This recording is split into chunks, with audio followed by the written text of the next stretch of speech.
Preposition eight का प्रयोग short time दिखाना हो के लिए भी किया जाता है। पार्ट 3, जैसे एट दैट टाइम, उसी समय। एट टाइम्स, कभी कभी। Eight the end of the month, महीने के अंत पर।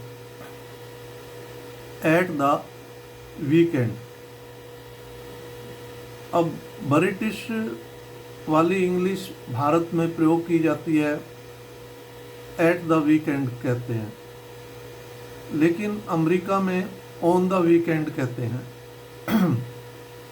दोनों ही ठीक हैं, आप दोनों ही लगा सकते हैं, लेकिन भारत में ब्रिटिश लैंग्वेज प्रचलित है तो एट द वीकेंड ज़्यादा प्रचलित है। अब यहाँ पर कुछ वाक्यों का उदाहरण देकर, ये शॉर्ट टाइम है, at the time, at times, at the end of the month, at the weekend. इस पर आधारित कुछ वाक्य बनाए गए हैं ताकि आपको इस शॉर्ट टाइम वाले प्रपोजिशनल फ्रेजर के अगर वाक्य आते हैं तो आपने कैसे बनाने हैं, यहाँ पर उदाहरण दिए गए हैं। उस समय मैं शहर से बाहर था। Eight that time I was out of station.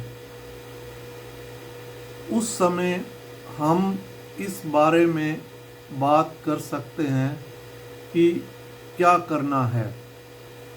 Eight that time we can talk about what to do. कोई बात नहीं सर, कभी कभी जल्दबाजी में ऐसा हो जाता है। नो प्रॉब्लम सर,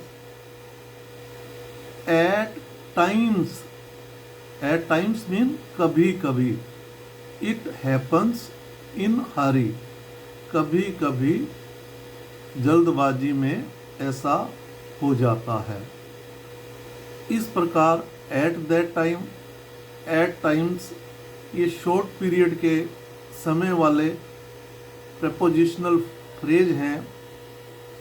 इनके साथ that time, times, the end of the month, the weekend, इनसे पहले एट प्रपोजिशन का ही प्रयोग किया जाता है। ये ध्यान रहे, ये फिक्स है, इसलिए कोई डाउट मन में नहीं रखना है। अगर किसी भी कंपटीशन एग्ज़ाम में इस प्रकार के वाक्य फिल इन द ब्लैंक्स आते हैं तो आपको आँख बंद करके पहले एट लगा देना है। ये सब समय से संबंधित है।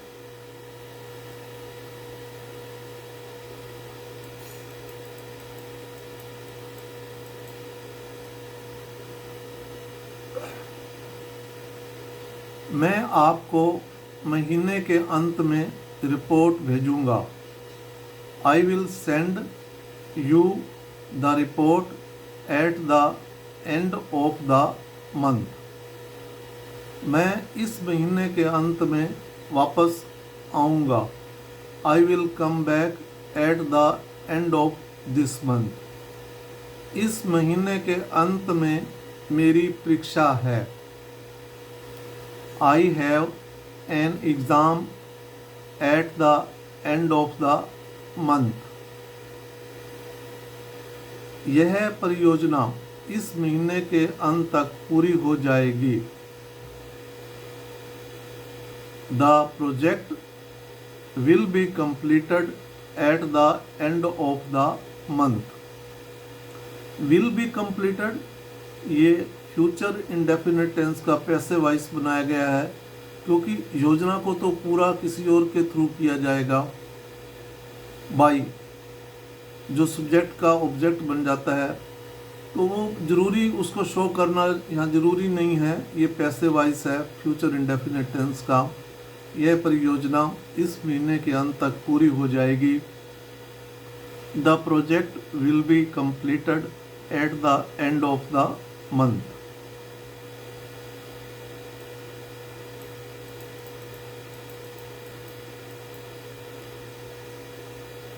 आपके सामान की सुरक्षा जांच के समय ही आपको हैंड बैगेज के लिए टैग मिल जाएगा।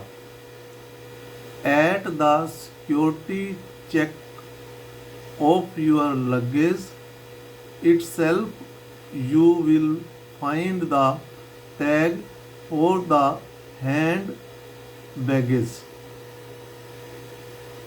अब ये ध्यान रहे, लगेज बहुवचन के रूप में भी प्रयोग करते हैं और सिंगुलर के रूप में भी प्रयोग करते हैं। इसी तरीके बैगेज। मैंने सप्ताह अंत में फुटबॉल खेला।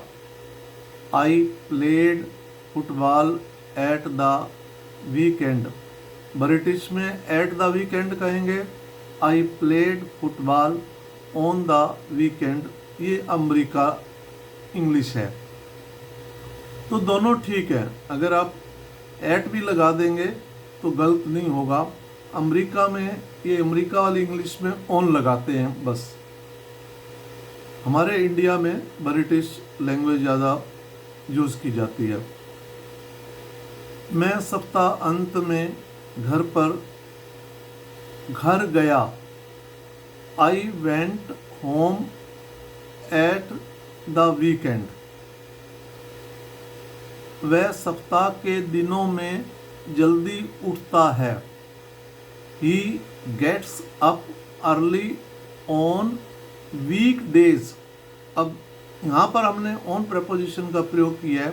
वीक डेज, डेज के साथ और डे के साथ ऑन प्रपोजिशन का प्रयोग किया जाता है, ताकि ये सारे हम क्लियर करते जा रहे हैं ताकि आपको कोई डाउट ना रहे।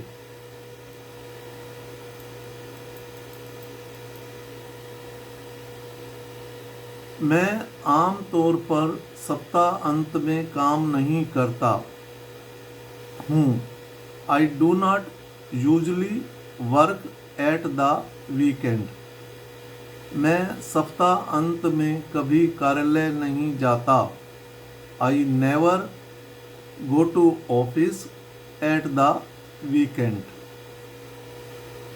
सप्ताह अंत में मेरी क्लास थी। I had a class at the weekend. आप सप्ताह अंत में क्या कर रहे हैं? What are you doing at the weekend?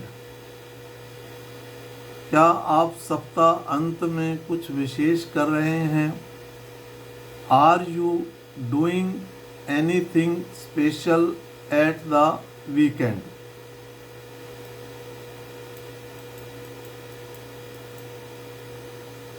मैं अक्सर सप्ताह अंत में बाहर चला जाता हूँ। I often go away at the weekend। तुम सप्ताह अंत पर क्या करते हो? What do you do at the weekends? मतलब तुम हर सप्ताह अंत में क्या करते हो? सप्ताह अंत में मुझे समुद्र तट पर तैरना पसंद है। मैं हर सप्ताह अंत में समुद्र तट पर तैरना पसंद करता हूँ।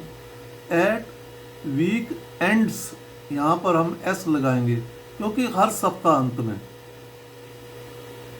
आई like to go swimming at the beach.